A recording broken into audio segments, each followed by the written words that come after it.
Hola, hola, ¿cómo están? Espero que se encuentren muy bien. Bueno, en esta oportunidad vamos a hablar de enzimas, cómo las medimos en el laboratorio, cuáles son las enzimas más importantes, qué funciones tienen, en fin. Bien, esta es la bibliografía que siempre se utiliza para estos teóricos y tenemos que definir las enzimas. ¿Qué son las enzimas? Son proteínas, ¿sí? Ya se vio que su esqueleto está formado por diferentes aminoácidos y son catalizadores biológicos. ¿Qué significa esto? Significa que aceleran la velocidad de las reacciones químicas. Acá yo les traigo un ejemplo, como lo verde intenta hacer una enzima, lo rojo unido intenta hacer un sustrato, que cuando la enzima toma, se acerca al sustrato, es capaz de doblarlo en un producto de una manera más rápida. Si ustedes ven acá, observan el sustrato transformándose en producto sin la participación de las enzimas. Entonces ustedes ven que los tiempos que le lleva al metabolismo pasar de sustrato a producto son muchísimo más lentos y serían incompatibles con la vida. Las enzimas en ese sentido vienen a solucionar este problema para que el pasaje de sustrato a producto sea más rápido. Además de tener enzimas que nosotros podemos medir, podemos utilizar las enzimas como reactivos. Acá les traigo un ejemplo. Por ejemplo, cuando medimos los triglicéridos. Eh, para poder medir los triglicéridos en laboratorio, o sea, se enfrentan a los triglicéridos a diferentes enzimas, en este caso son reacciones acopladas, que le vamos a profundizar más adelante, pero en definitiva termino obteniendo un producto, en este caso coloreado, que puedo medir a través de espectrofotometría. ¿Ah? En esta reacción química participan tres enzimas y vieron que puedo utilizar las enzimas para medirlas, o en este caso las estamos utilizando para que forman parte como reactivo.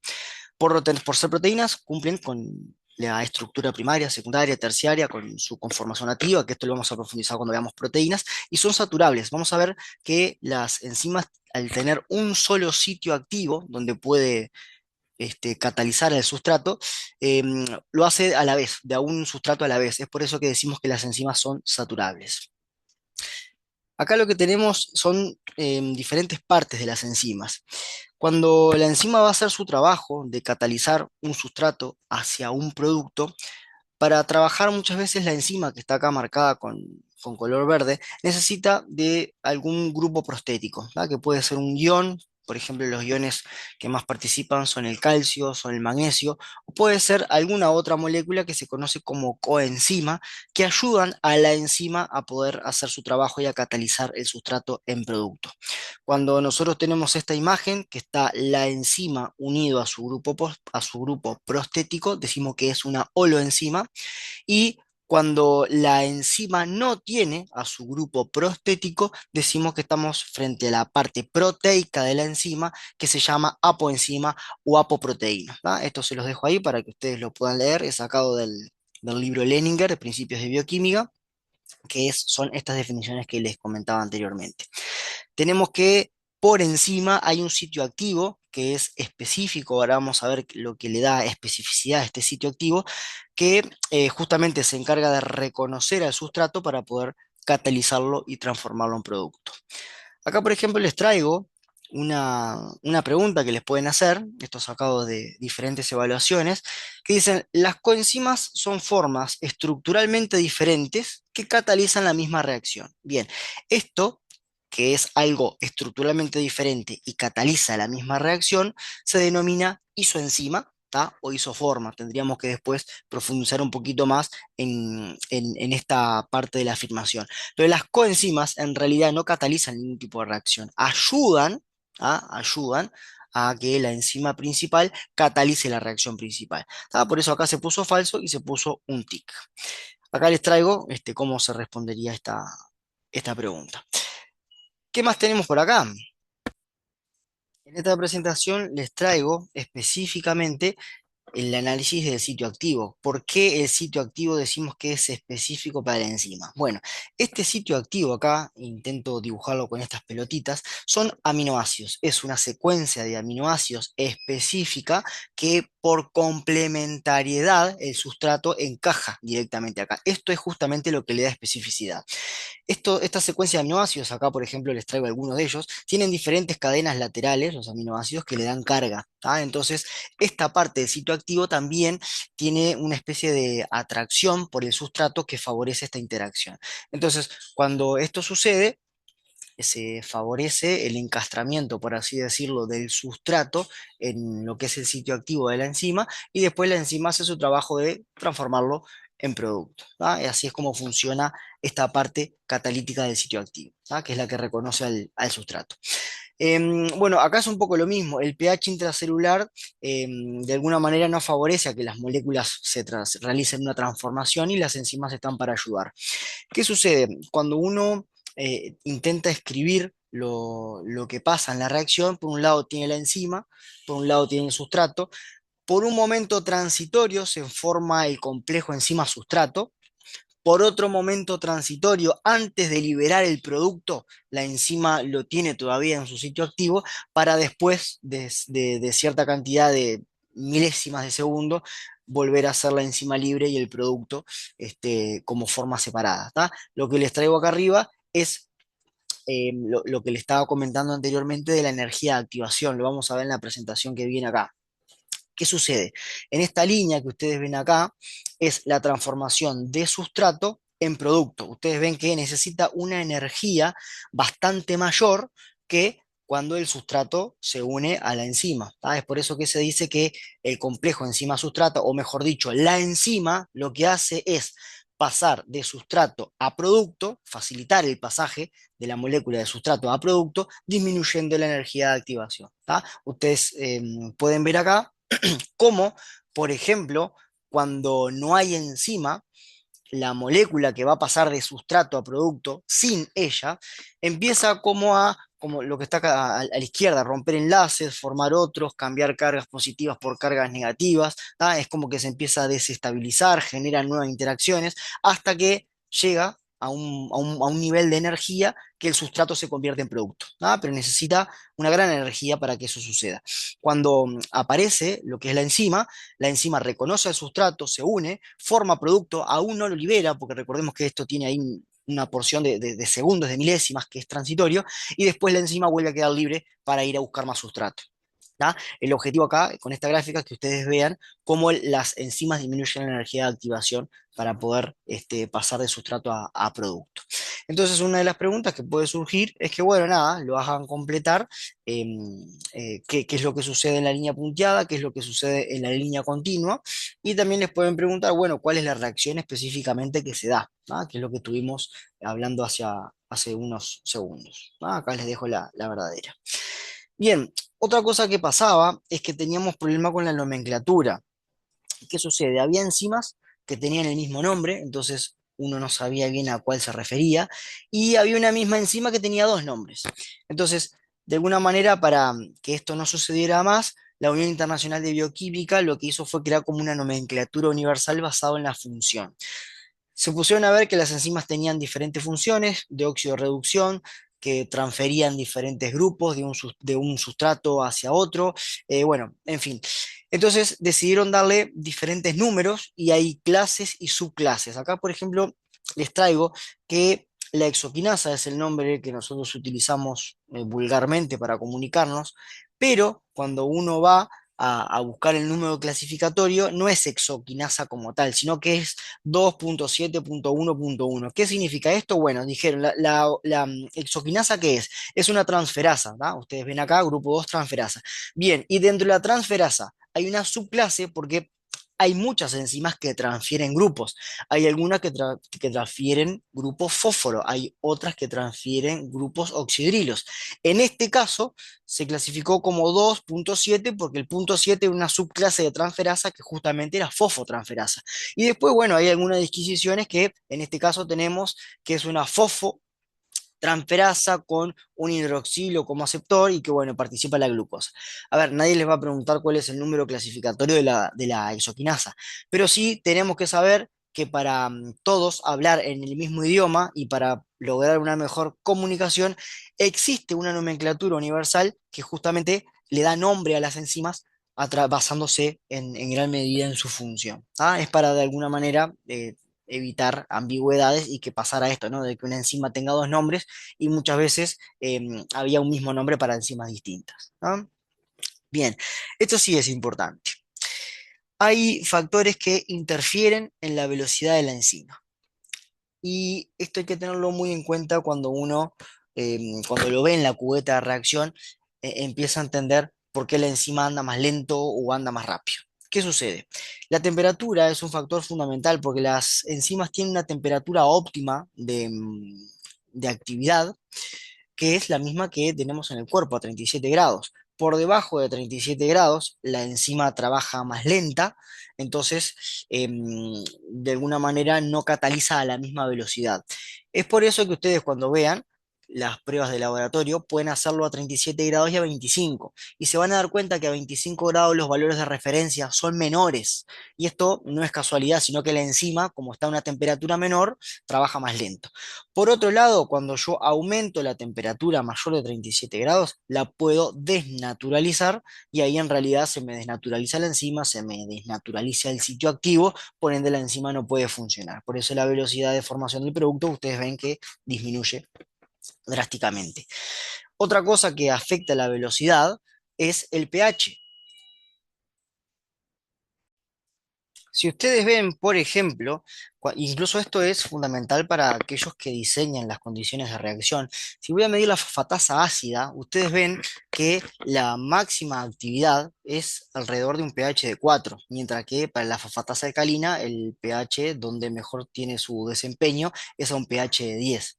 ¿Ah? Acá les traigo dos ejemplos más. Por ejemplo, la pepsina tiene un pH óptimo cercano a 2 y la glucosa 6-fosfatasa más o menos una velocidad de formación de productos a un pH óptimo a cual trabaja más o menos de 8. ¿Tá? Entonces, el pH y la temperatura son de alguna manera factores que influyen en la velocidad de las enzimas. ¿Qué otra cosa influye en la velocidad de la enzima? La concentración inicial de la enzima. Ustedes imagínense que si yo tengo solamente una enzima para todo ese sustrato que ustedes ven que está catalizando, la velocidad de formación del producto en el tiempo y en realidad es como muy baja. Cuando uno agrega más enzima al sistema de reacción, sucede lo siguiente. En el primer segundo, ustedes ven que la pendiente que se obtiene es mucho más pronunciada a esta otra que está prácticamente acostada. Entonces, ¿qué otro factor interfiere en la velocidad de la enzima? La concentración inicial. ¿Qué otro factor interfiere en la velocidad de la enzima? La concentración de sustrato. Y acá tenemos que hablar, porque si hablamos de enzimas, tenemos que hablar de estos dos señores, de Michaelis y Mentel, que si bien nosotros en el laboratorio no utilizamos esta fórmula como tal, el hallazgo que ellos hicieron con la creación de esta curva nos pone a nosotros en la pista en cómo diseñar las condiciones de reacción para poder medir la enzima. ¿Qué fue lo que hicieron ellos? Bueno, ellos lo que hicieron fue con concentraciones conocidas de enzima, ver la velocidad de la reacción a diferentes concentraciones de sustrato, que es lo que ustedes ven acá. Entonces, iniciaron con una concentración conocida de enzima, colocaron poco sustrato y vieron que la enzima iba por su sustrato, pero en realidad la velocidad de formación del producto no era tan pronunciada como vimos anteriormente. Esto sucede porque la cubeta para las enzimas y para el sustrato es gigante y hay un tema de probabilidad de encuentro. ¿Ah? Cuando yo tengo poco sustrato, hay poca probabilidad de encuentro, entonces es como que la velocidad de formación es más lenta, pero es porque a la enzima le cuesta buscar el sustrato porque hay muy poco. ¿Qué es lo que sucede? Agregaron más sustrato y se dieron cuenta que siempre con la misma concentración de enzima. Agregaron más sustrato y vieron que, bueno, que esa pendiente claramente se hacía más pronunciada. Agregaron aún más sustrato y lo que obtuvieron fue lo siguiente. Una velocidad inicial bien pronunciada y después la enzima tiene que salir a buscar. ¿Ah? Tiene que salir a buscar el sustrato que hay a la vuelta. Y se dieron cuenta que la gráfica tenía este comportamiento, que es la gráfica que ustedes ven acá. Cuando esto sucede es porque decimos que la enzima está saturada. Y esto es muy importante porque la enseñanza que nos dejó a nosotros desde el laboratorio no es tanto la fórmula, porque ellos utilizan una concentración conocida de enzima y yo quiero medir la concentración de mi paciente, o sea, ya por ende la fórmula no me sirve, pero es interesante que lo que ellos dejaron. El análisis de esta curva sugiere que la velocidad, lo que tengo escrito acá, la velocidad inicial de formación, o sea, esta pendiente acá, la velocidad de formación inicial del producto es proporcional a la cantidad de enzima, que es lo que a mí me interesa medir. Entonces, en el laboratorio, cuando yo quiero medir una enzima, tengo que, de alguna manera, crear las condiciones de reacción para no medirla antes, porque si yo la mido a un tiempo muy, muy rápido, me queda encima sin reaccionar, y tampoco me puedo demorar mucho porque entro en esta parte de la curva, donde la enzima ya está saturada, y en esta parte de la curva, la velocidad de formación del producto no es proporcional a la cantidad de enzima. ¿Tá? El lugar donde yo debo medir en el laboratorio son en los primeros minutos o segundos de la reacción, donde justamente sucede lo que le estoy comentando. La velocidad de formación del producto es proporcional a la cantidad de enzima de la muestra. Entonces vamos a ver cómo, por ejemplo, en este inserto que yo les traigo acá, basándonos en esto que les decía anteriormente, el fabricante dice, bueno, se debe mezclar inmediatamente, o sea, la muestra y el reactivo, y disparar simultáneamente el cronómetro, esperar 90 segundos y leer absorbancia inicial. Y luego a los 1 minuto, 2 minutos y 3 minutos de la primera lectura. ¿Tá? Lo que nos está transmitiendo el fabricante acá, que lo que quiere medir es la actividad enzimática en esta fase inicial, porque sabe que si se demora un poco más, entramos en esta parte de la curva donde, insisto con esto, la velocidad de formación del producto en esta zona no es proporcional a la cantidad de enzima. ¿Por qué se insiste y se insiste con esto? Porque no utilizamos la fórmula de Michaelis y Mentel, utilizamos para diseñar nuestras técnicas estos principios que ellos obtuvieron de cinética enzimática. Ustedes ven que acá la curva tiene como dos fases bien marcadas, una fase inicial y una segunda fase donde la velocidad de aparición del producto prácticamente no cambia. Y esto hace que nosotros podamos decir reacciones de orden 1 o cinética de orden 1 o cinética de orden 0. ¿Qué pasa? Se le llama cinética de orden 1 cuando, está escrito acá, cuando ustedes ven que la velocidad de aparición del producto es proporcional a la concentración de sustrato. ¿Tá? Ustedes ven que acá, cuando yo aumento el sustrato, aumenta la velocidad de aparición del producto de manera lineal. Ahora, cuando entramos en esta parte de la curva, decimos que estamos en cinética de orden 0, porque ustedes ven que acá la velocidad de reacción no es dependiente de la cantidad de sustrato, como acá. La velocidad de reacción en orden 0 es independiente de la concentración de sustrato. Yo por más que aumente en esta zona o disminuya la cantidad de sustrato, ustedes ven que la velocidad de aparición del producto no cambia absolutamente para nada.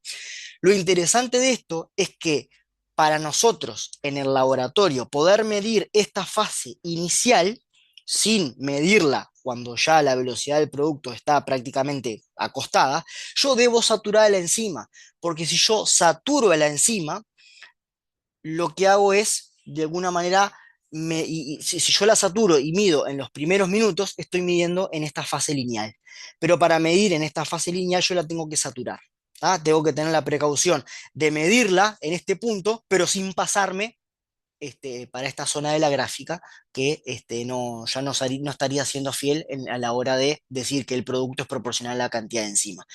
En suma, ¿qué es lo que quiero decir con esto? Nosotros en el laboratorio para medir enzimas utilizamos cinética de orden 0, donde la enzima está prácticamente y totalmente saturada y medimos en lo que es la fase lineal. ¿Ah? Esto más o menos es lo que está escrito por acá arriba. Bien, acá les traigo, por ejemplo, preguntas de alguna prueba antigua que encontré y dice, en una reacción de primer orden, estamos acá abajo.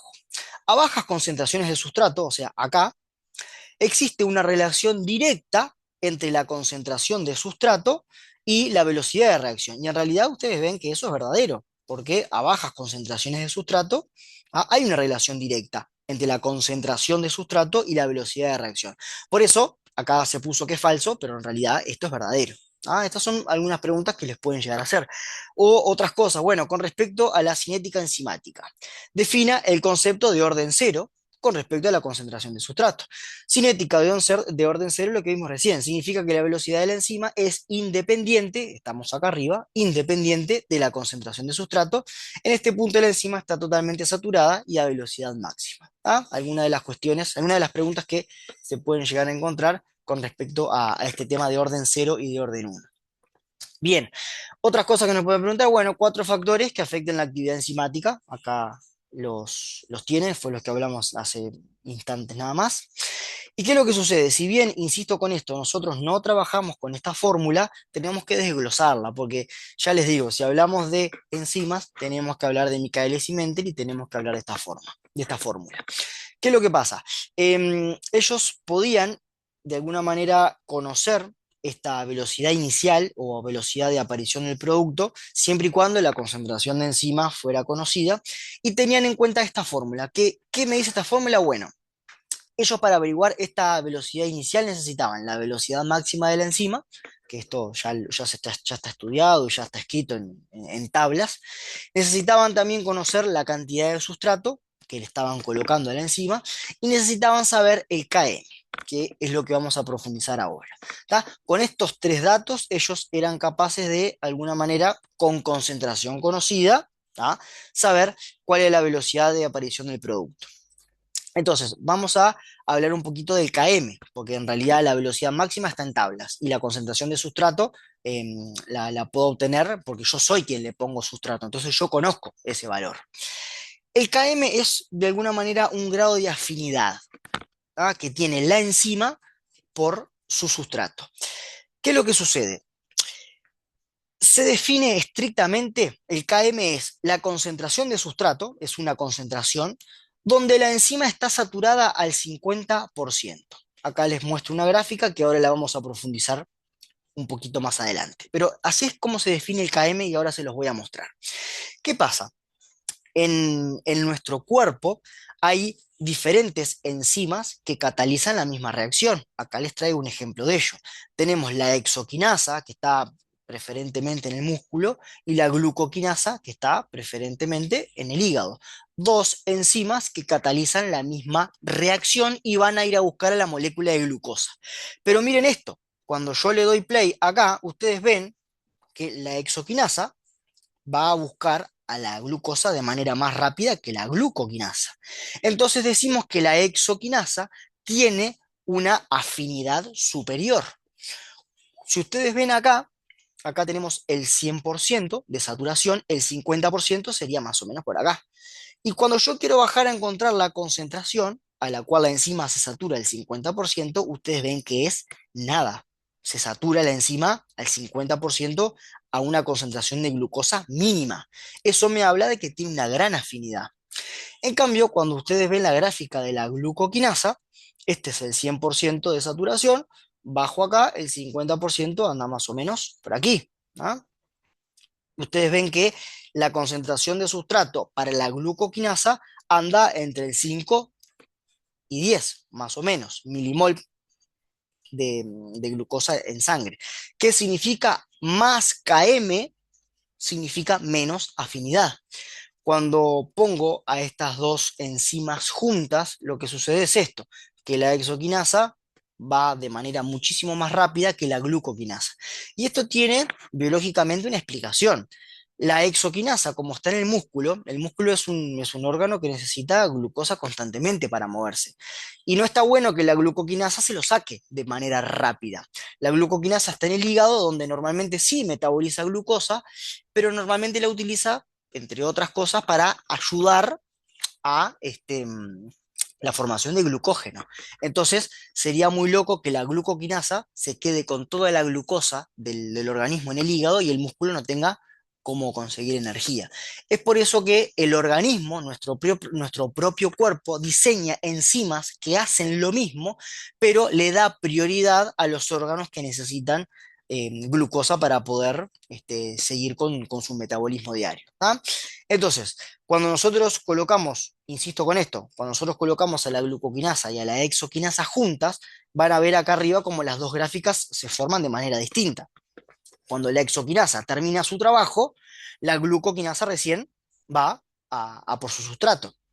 Y acá es donde vemos nosotros los diferentes Km. ¿Tá? Acá lo tenemos más claro. Ven acá la concentración de sustrato para la hexoquinasa al 50% donde está saturada es muy chiquita, muy pequeña, en comparación al Km de la glucoquinasa, que tiene menos afinidad. Entonces, como concepto principal, cuanto mayor Km, menor afinidad de la enzima por su sustrato. Entonces, una de las cosas que pueden surgir, que nos pueden preguntar, es ponernos dos gráficas y de estas dos gráficas, bueno, marcar cuál es la verdadera. Y hacemos lo mismo, en este caso nos pide a ver cuál de las dos curvas tiene mayor o menor km. Si uno ve la curva A, va al 50%, baja, tiene más o menos una concentración de sustrato de 1 milimol, y cuando va a trazar y va a hallar el km de la curva B, se da cuenta que es el mismo. En este caso, ambas curvas tienen el mismo km. Pero en este caso, ustedes ven que el km de la curva A es más grande que el de la curva B. Por ende decimos que el de la curva A tiene más km, por ende concluimos que tiene menos afinidad. Acá tenemos el km de la curva A es mayor que el de la curva B. Son ejercicios que, bueno, nada, pueden surgir, que nos pueden llegar a preguntar y está bueno ir de alguna manera más sistematizada para ir a resolverlo. Bien, tenemos que hablar del concepto de isoforma y de isoenzima. Tanto la isoforma o la isoenzima llevan adelante la misma reacción, pero tienen una diferencia. Por ejemplo, vamos a poner dos parénquimas totalmente diferentes, el músculo y el hígado. El músculo, cuando quiere metabolizar la glucosa, sintetiza la enzima hexoquinasa. Acá la tenemos. Ustedes ven que estos circulitos, como dijimos que eran proteínas, esto tiende a simular aminoácidos con su diferente carga, sus diferentes interacciones. Y por otro lado, el hígado hace lo mismo, pero sintetiza la glucoquinasa. Ustedes ven que los aminoácidos que tiene son distintos. Esta conformación distinta de aminoácidos, como tienen carga distinta, hacen que una de las diferencias entre las isoformas o isoenzimas sea que varíen en la carga.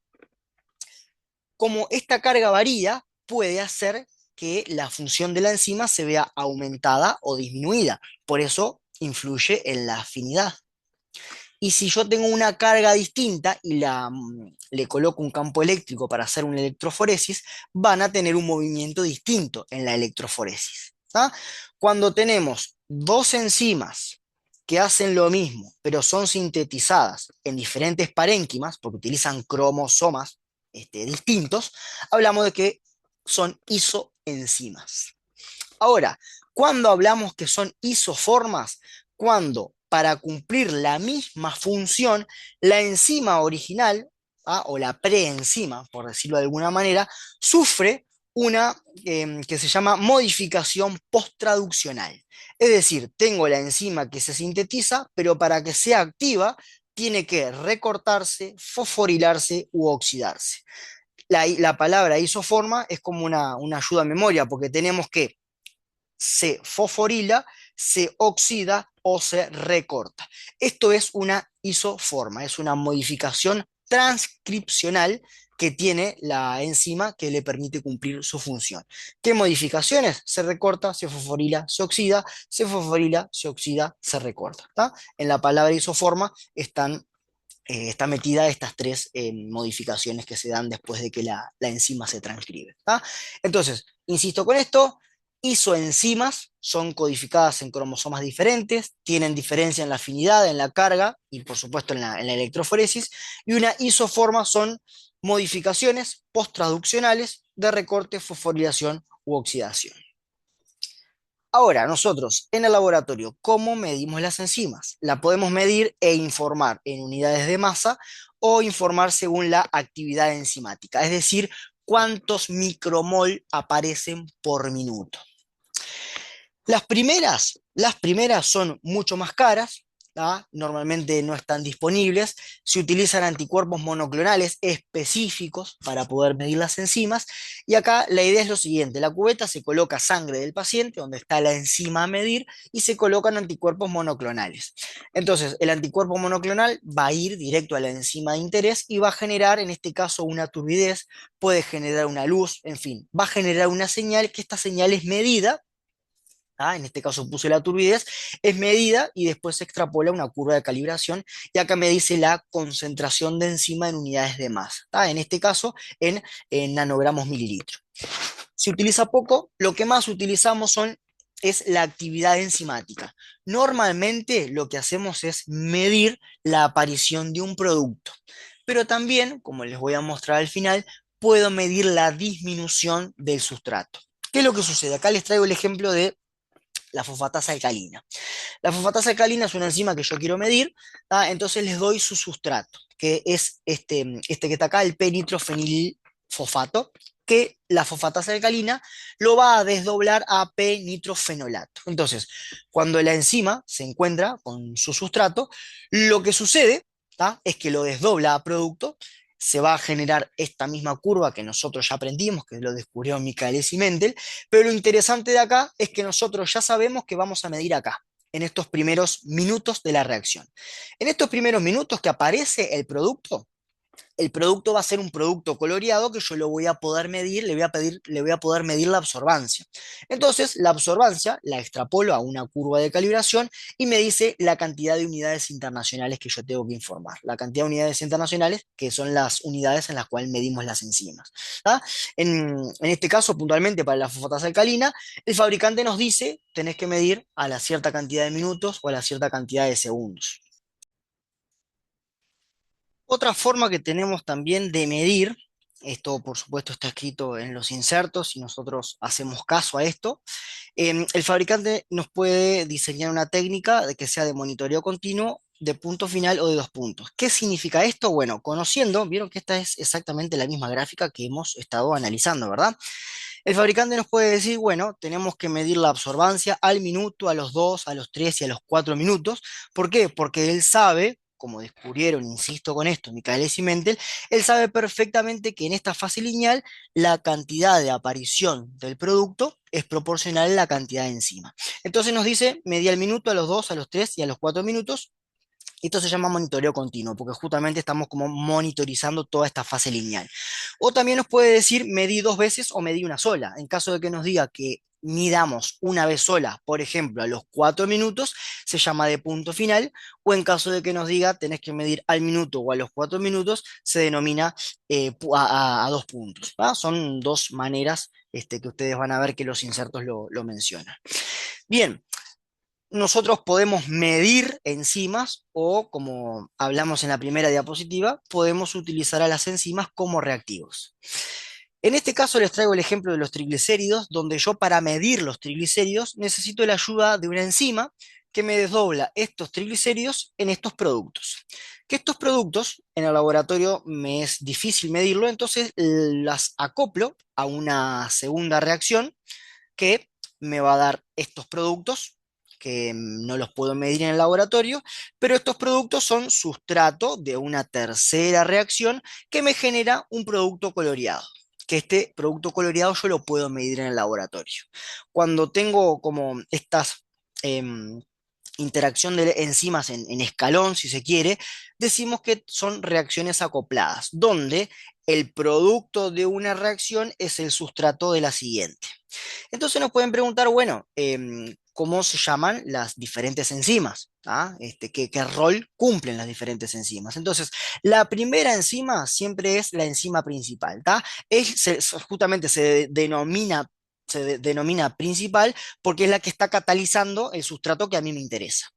Después, todas las reacciones que aparecen en el medio se denominan enzimas auxiliares, y la última enzima, que es la que me da el producto coloreado la gran mayoría de las veces, se le llama enzima indicadora, ¿tá? Normalmente está en la última reacción. Entonces, enzima principal es la que está en la primera y cataliza el sustrato de interés.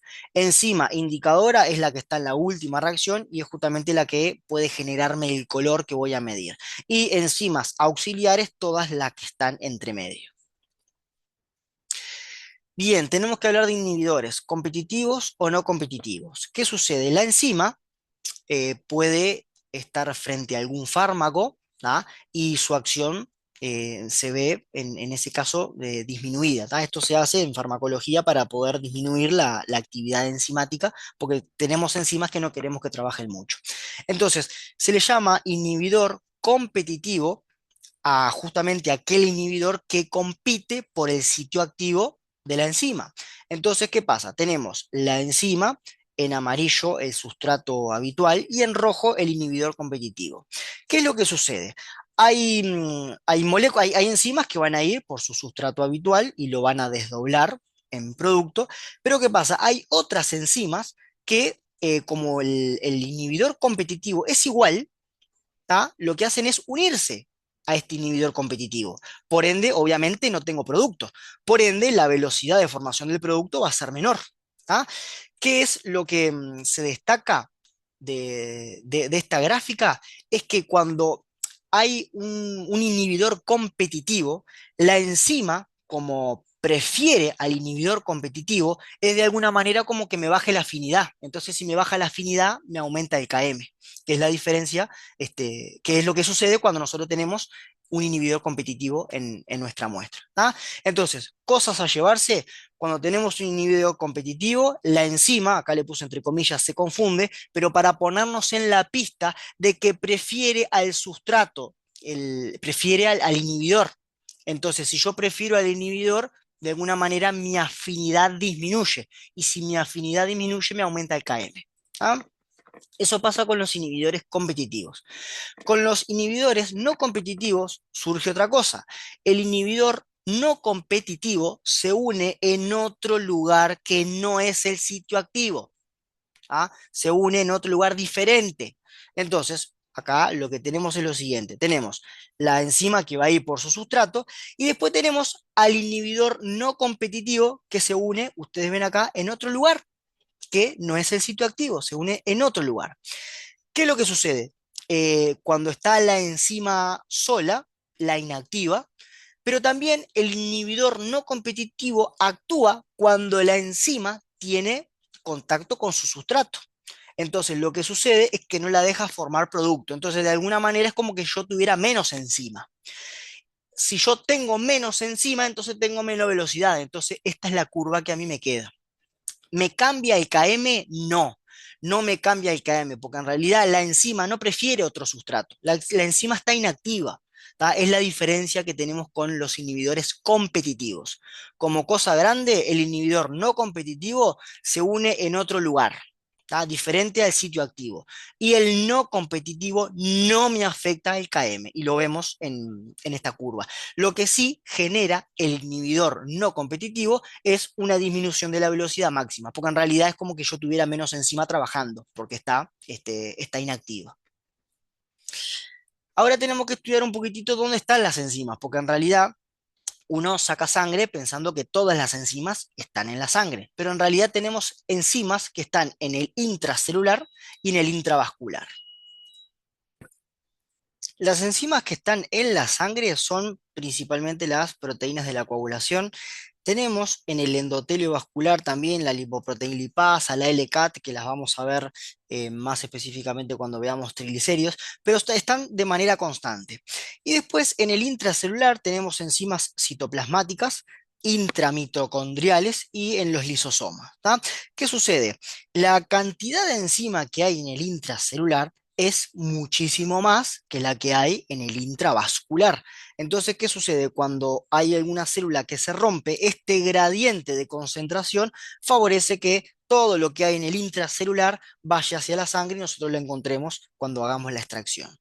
Ahora, además de que porque la célula se rompa y vuelque todo su contenido a la sangre, hay otros motivos por los cuales uno puede encontrar la cantidad de enzimas elevadas. Acá voy a hacer un poquito zoom para ver. Por supuesto, la necrosis, ¿no? Cuando como les comentaba hace nada, la rotura celular hace que todo el citoplasma vuelque su contenido hacia la sangre. Hay enzimas que se inducen, por ejemplo, por alcohol, por fármacos que aumentan su concentración y nosotros la encontramos en sangre. Por ejemplo, podemos llegar a tener en algún lado alguna obstrucción, como por ejemplo los canalículos biliares, y hay enzimas que por un tema de reflujo, podemos encontrarlas nuevamente acá en la sangre. Podemos tener una menor eliminación de esas enzimas, porque bueno, no sé, falló el sistema de eliminación de esa enzima, entonces la encuentro también en sangre. Y cuando tenemos proliferaciones celulares, tenemos muchas más células mandando hacia la sangre enzimas. Entonces, las enzimas en sangre normalmente aumentan por todos estos factores. Los que más predominan son la necrosis, donde la célula se rompe, y la obstrucción. ¿Ah? Entonces, acá por ejemplo les traigo cómo es la actividad enzimática de todas estas enzimas, de estas tres enzimas, en los diferentes parénquimas. Ustedes ven que si comparamos la actividad enzimática de la AST, que está en el hígado, la actividad enzimática en el hígado es 7100 veces más que la actividad enzimática del suero. Es por eso que la utilizamos también como daño de injuria hepática. En su momento también se utilizó como marcador de injuria miocárdica. ¿Por qué? Porque los cardiomiocitos, cuando se necrosaban, liberaban a la circulación AST. Entonces, cualquier rotura celular, ¿tá? Aumenta la actividad enzimática de estas enzimas en sangre. Y hay que tener mucho cuidado porque ustedes ven que, por ejemplo, la AST y la ALT están en los eritrocitos. Es por eso que una hemólisis yo debo rechazar la muestra porque si tengo que medir estas enzimas en suero y el suero está hemolizado, por supuesto que me va a dar una actividad enzimática elevada. Y no es porque el paciente tenga algún problema, sino porque en realidad procesé una muestra hemolizada que no tendría que haberla procesado. Entonces, cuando uno, esto lo hablamos incluso en la primera clase, cuando uno va a realizar la extracción, tiene que tener en cuenta cuáles son los tubos que va a usar. Para lo que es la actividad enzimática se prefiere suero y o heparina, porque tanto el citrato como el EDTA, como son dos anticoagulantes, para lograr su efecto de anticoagular la sangre, es como que eliminan al calcio del medio. Y hoy hablamos que las enzimas para funcionar muchas veces necesitan iones, y el calcio es uno de los iones que promueve que las enzimas funcionen correctamente. Entonces, si yo quiero medir una actividad enzimática en citrato o en EDTA, claramente la actividad enzimática va a estar disminuida porque le estoy sacando a la enzima su grupo prostético necesario para que ella pueda funcionar. Todo esto que yo le estoy comentando, igual por supuesto que está en los insertos. Bien, vamos a hablar un poquito de estas enzimas, que después cuando veamos cada tema en particular, cuando veamos perfil hepático vamos a tocar bastantes de ellas, y cuando veamos algo de pancreatitis vamos a tocar el tema de la amilasa. Y cuando veamos injuria miocárdica y cuando veamos también enzimograma muscular, vamos a hablar un poquito de la secado de la creatinquinasa. Estos son títulos para que ustedes se queden con algo de las enzimas como más importantes o de las que medimos mayormente en el laboratorio. ¿Qué pasa? De la CK, ¿qué es lo que tenemos que saber de la CK? Que es una enzima que tiene dos subunidades, una subunidad M y una subunidad B. Lo que hace puntualmente la creatinquinasa, todo lo que termina en quinasa es que pega grupos fósforo a quién, en este caso a la creatina. La creatina es una proteína del músculo que la creatinquinasa lo que hace es pegarle un fósforo.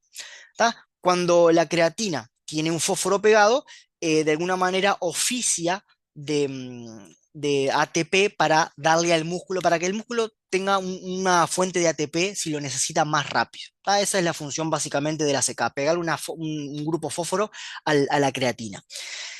¿Qué es lo que sucede? Tengo dos subunidades, por ende tengo tres combinaciones. ¿Tá? Tengo la combinación de la subunidad M con la B, que está principalmente en el corazón. Tengo la subunidad MM y la subunidad BB. ¿Tá? Todo esto acá, vieron que acá está bajo el título de isoenzimas, ¿tá? Se codifican en parénquimas distintos porque utilizan partes del genoma distintos. ¿Qué sucede? Cuando uno mide la actividad de la CK total, porque la CK total en realidad es la suma de estas, menos la del cerebro, porque no pasa la barrera hematoencefálica, cuando uno realiza la actividad de la CK total, el 95% de dicha actividad corresponde al músculo. ¿Ah? Antiguamente, y bueno, hasta el día de hoy menos, pero bueno, se sigue utilizando la CKMB como marcador de injuria miocárdico acompañado de la tromponina. Tranqui, que esto lo vamos a ver cuando veamos funcionalidad cardíaca. Cosas que tenemos que saber también, que bueno, que aumentan la hemólisis, ¿tá? Y se utiliza mayor, no es que se utilice, pero por ejemplo aumenta muchísimo cuando tenemos lesiones en los músculos, aplastamientos, rabdomiólisis, diferentes enfermedades musculares que justamente liberan CK al torrente sanguíneo y cuando uno la encuentra tiene la actividad enzimática de la CK elevada y cuando uno hace un poquito de zoom ve que la actividad enzimática de la CK está elevada pero dominio de la MM. ¿Qué es lo que sucede? En la cubeta, esta es la reacción que el fabricante diseña. Nosotros lo que queremos medir es la actividad de la CK. ¿Tá? Todo lo que yo les traigo acá es no para que se lo aprendan, sino para entender de una manera más didáctica lo que sucede en la cubeta. Esto que ustedes ven acá con un recuadro verde es el reactivo. ¿Qué sucede? La CK que yo quiero medir le tengo que dar un sustrato. ¿Tá? Le doy la fosfocreatina y el ADP. ¿Dónde están estos dos sustratos? En el reactivo. Obviamente cuando yo mezclo muestra y reactivo, está todo junto, pero acá vamos a verlo paso por paso para no entreverar. Quiero medir la CK, entonces le doy su sustrato, ¿tá? La enfrento con la fosfocreatina y el ADP. Entonces, acá tenemos la creatinquinasa y acá tenemos cosas que el reactivo me aporta, ¿tá? Ustedes ven acá que es una reacción acoplada, entonces ustedes ya pueden concluir que este producto yo no lo puedo medir, entonces es sustrato de esta segunda reacción. Este producto yo no lo puedo medir, por ende es sustrato de una tercera reacción. Ya aprendemos o ya vamos repasando que esta es la enzima principal, enzima auxiliar y enzima indicadora. Entonces, la exoquinasa y la glucosa 6-fosfato deshidrogenasa, ¿quién me las da? Acá las tengo, uno en celeste y otra en verde, me las da el reactivo. ¿Tá? Entonces vamos a ir paso por paso. La CK, cuando se encuentra con la fosfocreatina y el ADP, acá es lo que va a suceder. ¿Qué pasa? Genera dos productos, que es la creatina y el ATP. ¿Ah? Ustedes ven acá con los simbolitos que es la misma. Ni la creatina ni el ATP lo puedo medir, pero ¿qué pasa? La exoquinasa, cuando se encuentra con el ATP y con la glucosa, que me la dio el reactivo, ella como que se pone activa y dice, bueno, es momento mío de trabajar, y va, ataca, de alguna manera por decirlo, y genera ADP y glucosa 6-fosfato. ¿Está? Que no lo puedo medir en el laboratorio, pero ¿qué sucede? La glucosa 6-fosfato deshidrogenasa, que también que está en el reactivo y ahora están formando parte de la reacción, dice, bueno, tengo mi sustrato, que es la glucosa 6-fosfato, y tengo NADP, pero ¿de dónde salió este NADP? Me lo dio el reactivo, entonces ella se pone a trabajar, ¿y qué es lo que genera estos dos productos? ¿Qué es lo que medimos nosotros? La aparición, o mejor dicho, la absorbancia del NADPH. Medimos la absorbancia del NADPH y extrapolamos esa absorbancia a una curva de calibración y obtenemos la concentración de la creatinquinasa. ¿Tá? Esto es lo que sucede en la cubeta visto con dibujitos. Vamos a hablar un poquito ahora de la lactato deshidrogenasa. Es una enzima que está en todos lados, es ubicua, tiene varias isoformas de la 1 a la 5 y en realidad no nos da mucha información si la interpretamos sola. Todas las enzimas nosotros las debemos interpretar o con un dato clínico o con muchas más enzimas para poder concluir. ¿Tá?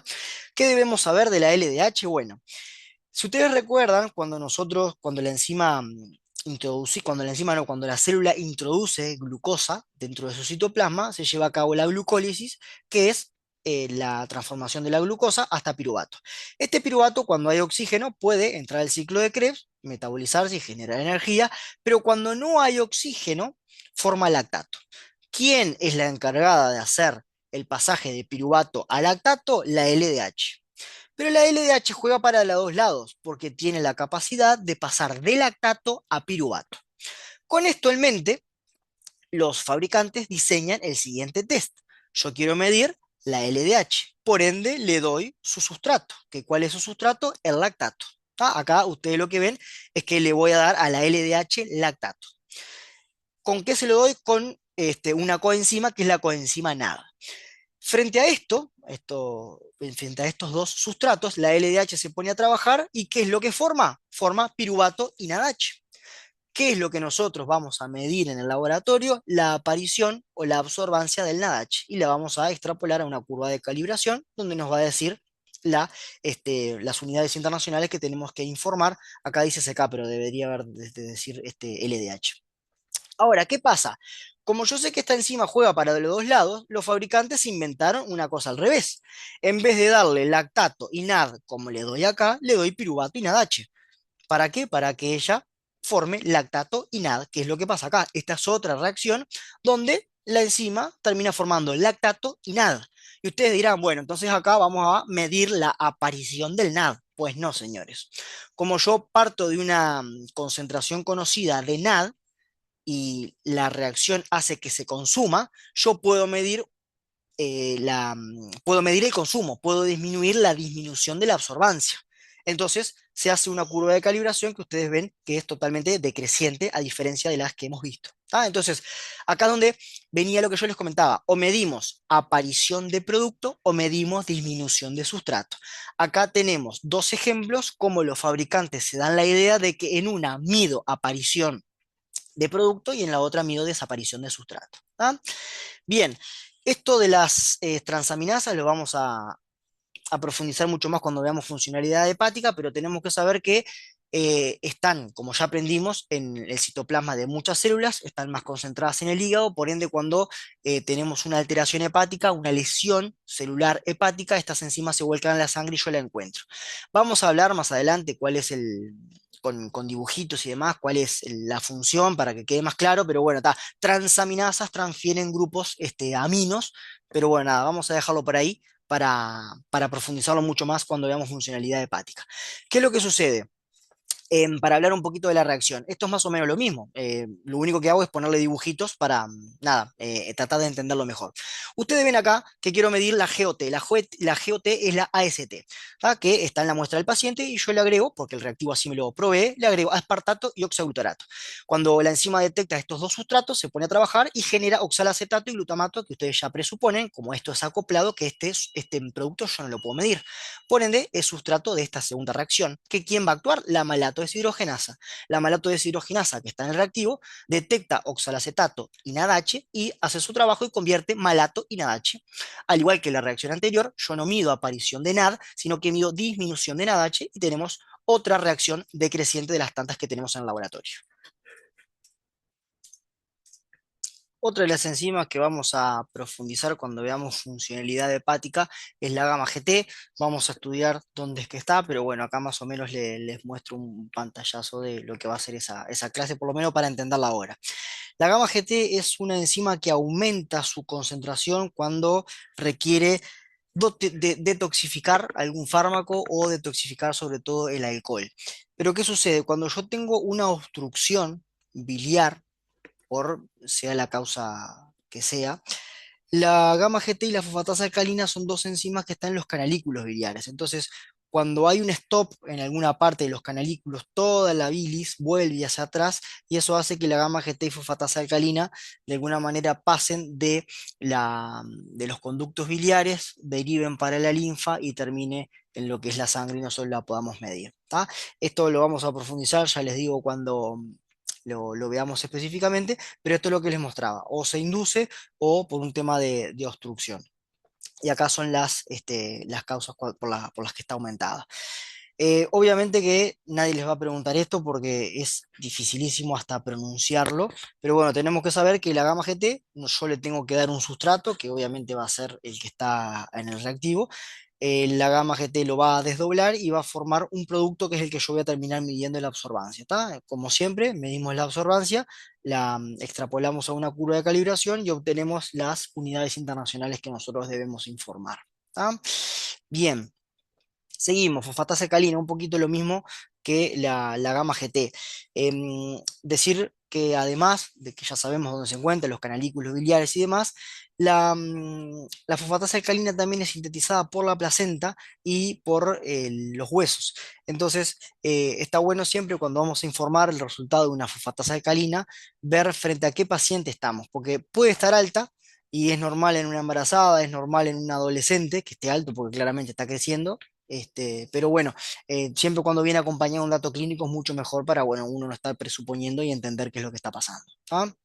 Bien, el tema de proliferación celular tiene que ver con esto que yo les decía del hueso, y como se encuentra en los canalículos biliares, ahí formando parte, formando al lado de la gamma GT, cualquier obstrucción que tengan estos canalículos biliares, la fosfatasa alcalina la voy a encontrar en sangre. ¿Tá? Esta reacción la hemos visto a lo largo de esta clase, donde le coloco también un sustrato que está en el reactivo, la fosfatasa alcalina lo desdobla, y lo que yo voy a terminar midiendo es la absorbancia de este producto coloreado en una curva de calibración nuevamente para poder informar la actividad enzimática.